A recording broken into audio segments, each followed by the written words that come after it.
RSSന്റെ മുതിർന്ന പ്രചാരകൻ ജെ നന്ദകുമാർ ഇന്ന് ന്യൂസ് 18നോട് മനസ്സ് തുറന്ന് സംസാരിച്ചതിന്റെ അഭിമുഖം ന്യൂസ് 18 വാർത്തയായി നൽകിയിരുന്നു. പല പ്രസക്തമായ കാര്യങ്ങളും അദ്ദേഹം ആ ഇന്റർവ്യൂവിൽ പറയുന്നുണ്ടായിരുന്നു. ഞങ്ങളുടെ പ്രതിനിധി രഞ്ജിത്ത് രാമചന്ദ്രനാണ് ആ അഭിമുഖം ചിത്രീകരിച്ചത്. വളരെ പ്രധാനപ്പെട്ട പല വിഷയങ്ങളിലും അദ്ദേഹം എന്താണ് RSSന്റെ നിലപാട് എന്നത് പറഞ്ഞു പോകുന്നുണ്ട്. എല്ലാ വിഷയങ്ങളിലും നമുക്ക് പരിശോധിക്കുക സാധ്യമല്ല. പക്ഷേ BJPയുടെ ക്രൈസ്തവ നയതന്ത്രം എന്നത് RSS പിന്തുണയോടെ കൂടിയുള്ളതാണ് എന്നത് ഇന്ന് ജെ നന്ദകുമാർ ആ അഭിമുഖത്തിൽ സ്ഥിരീകരിക്കുന്നുണ്ട്.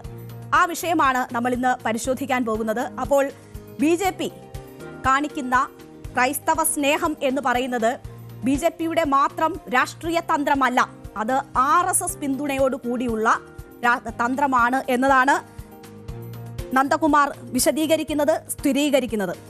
ക്രൈസ്തവ സഭകളുമായുള്ള ചർച്ചകൾക്ക് RSS തന്നെ മുൻകൈ എടുക്കുന്നുണ്ട് എന്നതാണ് ജെ നന്ദകുമാർ ന്യൂസ് 18നോട് പറഞ്ഞത്. മുസ്ലിം സമുദായമായി പോലും RSS ചർച്ച നടത്താൻ ശ്രമിച്ചിരുന്നു. ചില ഇടപെടലുകളാണ് പക്ഷേ അത് മുടക്കിക്കളഞ്ഞത്. ഛത്തീസ്ഗഡ് വിഷയത്തിൽ BJP ശരിയായ രീതിയിലാണ് ഇടപെട്ടത്. വിഷയമുയർത്തി സാമുദായിക വിടവുണ്ടാക്കാൻ കേരളത്തിൽ ശ്രമം നടന്നുവെന്നും ജെ നന്ദകുമാർ ആരോപിച്ചു. ഈ വാക്കുകൾ കുറച്ചുകൂടി പ്രസക്തമാകുന്നത് ഈ ക്രൈസ്തവ സ്നേഹവുമായി ബന്ധപ്പെട്ട് അല്ലെങ്കിൽ ക്രൈസ്തവ നയതന്ത്രവുമായി ബന്ധപ്പെട്ട് ഇവിടെ സംഘപരിവാറും RSSും BJPയും രണ്ട് തട്ടിലാണ് എന്ന തരത്തിലുള്ള വാർത്തകൾ വന്നിരുന്നു. അത് വലിയ രീതിയിൽ ചർച്ചയായിരുന്നു. ആ ഘട്ടത്തിലാണ് ജെ നന്ദകുമാറിന്റെ വാക്കുകൾ കൂടുതൽ പ്രസക്തമാകുന്നത്. അദ്ദേഹത്തിന്റെ വാക്കുകൾ നമുക്ക് കേൾക്കാം.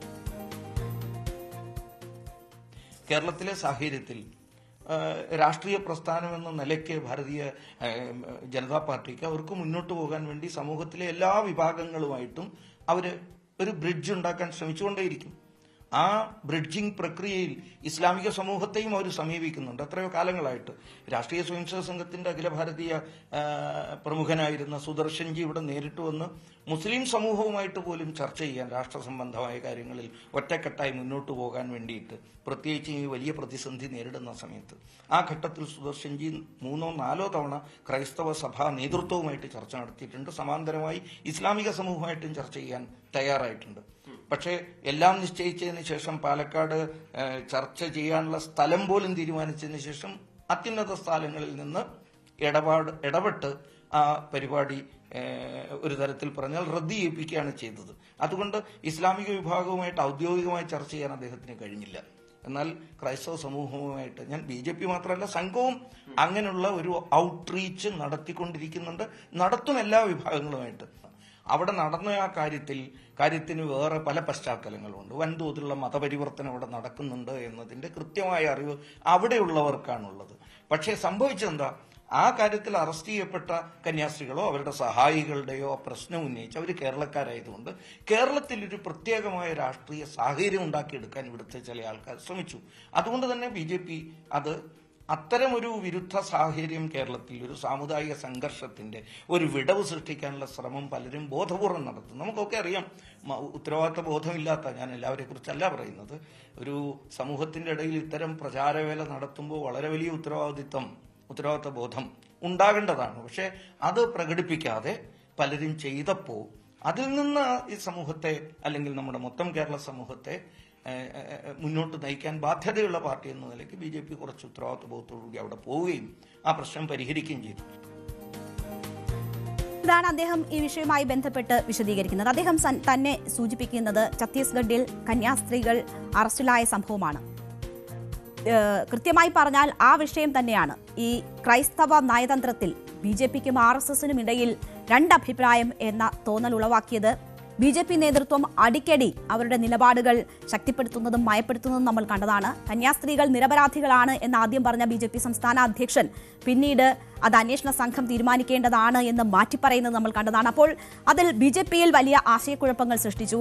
അത് ക്രൈസ്തവ സമുദായത്തിനിടയിലും വലിയ രീതിയിലുള്ള ആശയക്കുഴപ്പങ്ങൾ BJPയുമായി ബന്ധപ്പെട്ട് സൃഷ്ടിക്കുന്നതൊക്കെ കണ്ടതാണ്. ഇപ്പോൾ അദ്ദേഹം അത് വ്യക്തമാക്കുന്നു. അപ്പോഴും ഛത്തീസ്ഗഡിലെ സർക്കാർ എടുത്ത നടപടികളെ തള്ളിപ്പറയുന്നില്ല എന്നത് നമ്മൾ ആ വാക്കുകൾക്കിടയിലൂടെ വായിച്ചാൽ വ്യക്തമാണ്. അവിടുത്തെ നടപടികളെ തള്ളിപ്പറയുന്നില്ല, കന്യാസ്ത്രീകളെ ന്യായീകരിക്കുകയും ചെയ്യുന്നില്ല, അവർക്കെതിരെ നടന്നത് ഏതെങ്കിലും തരത്തിലുള്ള അതിക്രമമാണ് എന്ന് പറയുന്നില്ല. പക്ഷേ ക്രൈസ്തവ സമൂഹവുമായി അടുക്കുന്നതിനുള്ള ശ്രമം RSSന്റെ കൂടി നേതൃത്വത്തിൽ നടക്കുന്നതാണ് എന്നത് അദ്ദേഹം സൂചിപ്പിക്കുന്നു.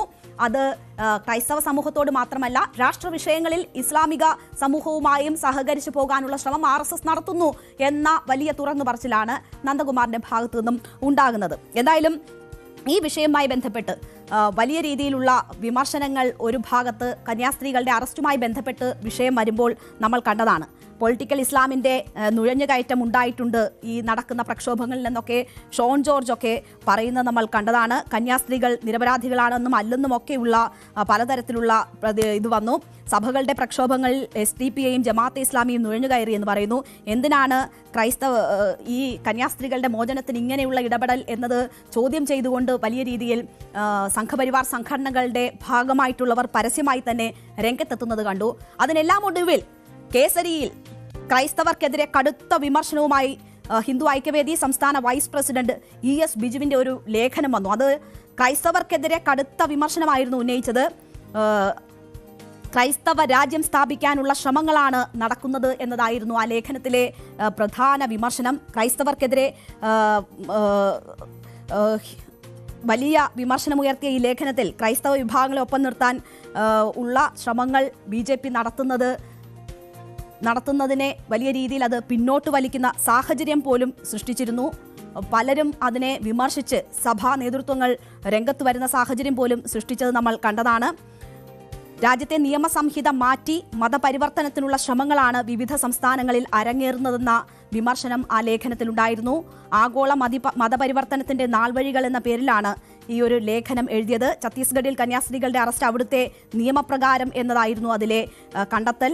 ന്യൂനപക്ഷ പീഡനമാണെന്ന് പറഞ്ഞ് തെരുവിലിറങ്ങി ഭൂരിപക്ഷ സമൂഹത്തെ വെല്ലുവിളിക്കുന്നു എന്ന് ആരോപിച്ചിരുന്നു. മതസംഘർഷത്തിന് ശ്രമിച്ചു എന്ന ആരോപണം, അങ്ങനെ ഗുരുതരമായ ആരോപണം ക്രൈസ്തവ സഭകൾക്കെതിരെ ഉണ്ടായിരുന്നു. അവർ ഇവിടെ ക്രൈസ്തവ രാജ്യം സൃഷ്ടിക്കാൻ ശ്രമിക്കുന്നു എന്നതായിരുന്നു അതിൻ്റെ ആ ലേഖനത്തിൻ്റെ ഉള്ളടക്കം. അപ്പോൾ അങ്ങനെ വന്ന സാഹചര്യത്തിലൊക്കെ എന്താണ് ഈ ക്രൈസ്തവ നയതന്ത്രം എന്ന കാര്യത്തിൽ വലിയ സംശയങ്ങൾ ഉടലെടുത്തിരുന്നു. ഇപ്പോൾ ആ സംശയങ്ങളാണ് മാറുന്നത്. ജെ നന്ദകുമാർ കാര്യങ്ങൾ വ്യക്തത വരുത്തുന്നത്. എന്തായാലും കൂട്ടായ നീക്കമാണ് ക്രൈസ്തവ നയതന്ത്രവുമായി ബന്ധപ്പെട്ട് നടക്കുന്നത്. ഈ ക്രൈസ്തവ ഔട്ട്റീച്ച് അത് തദ്ദേശ സ്ഥാപനങ്ങളിലേക്കുള്ള തെരഞ്ഞെടുപ്പുമായി ബന്ധപ്പെട്ടൊക്കെ കൂടുതൽ ശക്തിപ്പെടുത്തുന്നത് നമ്മൾ കണ്ടതാണ്.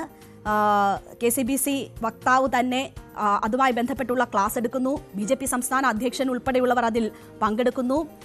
ഷോൺ ജോർജും ഒപ്പം തന്നെ മറ്റ് ക്രൈസ്തവ നേതാക്കളുമൊക്കെ അതിൻ്റെ ഭാഗമാകുന്നു. അപ്പോൾ BJPക്ക് സാധ്യതയില്ലാത്ത തദ്ദേശ തെരഞ്ഞെടുപ്പ് നടക്കുന്ന ഇടങ്ങളിൽ, BJPക്ക് സാധ്യതയില്ലാത്ത ഇടങ്ങളിൽ സഭയുടെ ഭാഗമായവർ മത്സരിക്കുകയും അങ്ങനെ ഒരുമിച്ച് അതിൽ ഒരു മുന്നോട്ട് പോകാനുള്ള സാധ്യതകൾ തേടുകയുമൊക്കെ ഈ ഔട്ട്റീച്ചിൻ്റെ ഒരു ലക്ഷ്യമായിരുന്നു. അപ്പോൾ ആ സാധ്യത തേടൽ BJP ഇവിടെ വളരെ ശക്തമായി നടത്തുന്നുണ്ട്.